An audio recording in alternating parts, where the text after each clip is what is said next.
रहमानिर्रहीम अस्सलाम वालेकुम भाई। ये जो है फ़िश फ्राई हो गई है, ठीक है। इसके साथ थोड़ा सा प्याज है और ये खीरा है और ये लेमन है।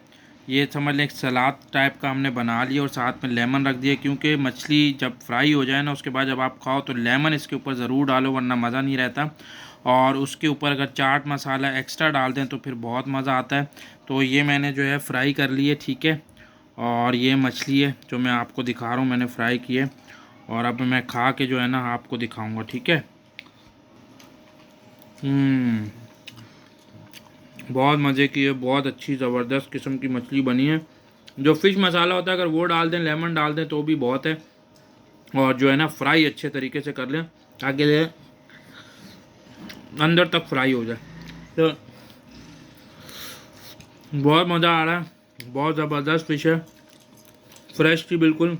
मैं लेके आया हूँ, लेकिन अगली बार इरादा है कि फ़िशरी से इंशाल्लाह लेकर आएंगे, ठीक है भाई। तो ये फ़िश है, आप एक दफ़ा और नज़ारा कर लें, ठीक है भाई। मैंने सोचा यार आपको थोड़ा सा दिखाऊं। ये देखें, जितना आपको दिखने में अच्छी लग रही है और ज़बरदस्त लग रही है, लेकिन धुआं भी निकल रहा है, इतना खाने में मज़ा आ रहा है।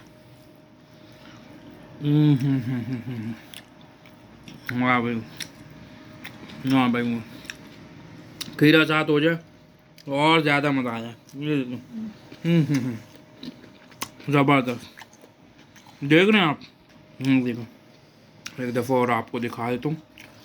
ये लेमन ज़रूर इसके ऊपर डालें, ठीक है भाई। तो खाएँ और कोशिश करें कि सर्दी का मौसम है तो ज़्यादा से ज़्यादा जो है ना फ़िश का जो है ना इस्तेमाल करें। सर्दी का ही मौसम होता है फ़िश खाने का, ठीक है भाई। थैंक यू, अल्लाह हाफिज़, बाय बाय।